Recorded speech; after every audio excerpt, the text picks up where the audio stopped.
Social work রাজকুমার চ্যানেলে সবাইকে স্বাগত জানাই। দেখছেন আমরা নিউ টাউন বিশ্ববাংলা গেটের কাছাকাছি এসে গেছি। আজকে রাত দখল নয়, আজকে আরজিকর কাণ্ডও নয়, আজকে একদম একটা অন্যরকম ভিডিও বানাচ্ছি বা করছি। আজকে না আমাদেরই আন্টির বন্ধু, এর আগে আমার ভিডিওতে অনেক ভিডিওতে ওনাকে দেখেছেন, জুজু আন্টি, ওনার বার্থডেতে আমরা আসছি। আপাতত ঘড়িতে এখন 8টা বাজে। আমরা বিশ্ববাংলা গেটের কাছাকাছি পৌঁছে গেছি। সাথে আমাদের গোপাল আছে, দেখুন আছে। হ্যাঁ, এখান থেকে দেখা যাচ্ছে নেতাজি সুভাষচন্দ্র, রামকৃষ্ণ দেব, বঙ্কিমচন্দ্র চট্টোপাধ্যায়, কাজী নজরুল ইসলাম, রাজা রামমোহন রায়,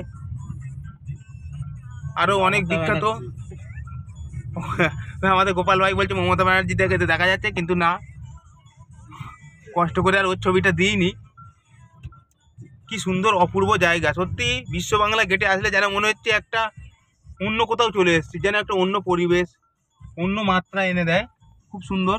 কিন্তু এখানে সবসময় দেখছি পুলিশ মোতায়েন করে রেখেছে, প্রায় 40-50 জন পুলিশ আমরা দেখতে পাচ্ছি ওদিকে আছে ওখানে। কারণ আরজিকর কাণ্ডে মমতা ব্যানার্জির চক্রান্তে, যদি এটা আমার বলা উচিত নয় কিন্তু তবুও বলতে হয়, যেহেতু আমি এই পশ্চিমবঙ্গের একজন নাগরিক, যেহেতু সমাজসেবক কাজ করি, সেই জন্য সমাজের ক্ষতি হোক সেটা তো আমি চাইবো না। বিশেষ করে মহিলাদের উদ্দেশ্যে বলছি, আপনারা যখন বাইরে বেরোবেন একটু সাবধানে বেরোবেন। কারণ আমরা পুরুষরাই নিরাপদ নয়, আর আপনারা তো অনেক দূরের কথা, তাই না? এখানে সাদা পোশাকধারী প্রায় কয়েকশো পুলিশকে এখানে মোতায়েন করেছেন।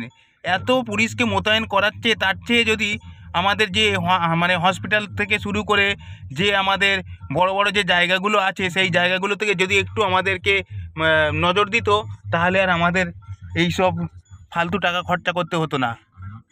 আজকে রাজ্য তথা রাজনীতি পর্যন্ত সব অরাজকতার সৃষ্টি তৈরি হচ্ছে। যাই হোক, আমি অত ডিটেলস যাচ্ছি না, যেহেতু আমরা অরাজনৈতিক, তবুও বলতে হয় মানুষের স্বার্থে। যাই হোক, আমরা একটু পরে আবার দেখাচ্ছি। এতক্ষণে আমাদের কাছে ব্যাপারটা পুরো পরিষ্কার হয়ে গেছে, এত পুলিশ কেন। কারণ কোনো এক অরাজনৈতিক দল আমাদের মতোই, তারাও রাস্তার পাশে একটু রাস্তায় নেমেছে, রাস্তার একটা সাইডে। কারণ তাদেরও একজন মেয়ে ট্রেনের মধ্যে শ্লীলতাহানির শিকার হয়েছে। সেখানে অন ডিউটি অবস্থায় প্রশাসন ছিল, কোনো কথা বলেনি, কোনো মুখ খোলেনি। সেই কারণেই ও আরজিকর বিষয় নিয়ে আজকে রাস্তায় নেমেছে। আপনারা ভাবুন আমরা কোথায় আছি, কোন জায়গায় আছি। প্রতিটা মানুষের জেগে ওঠা দরকার।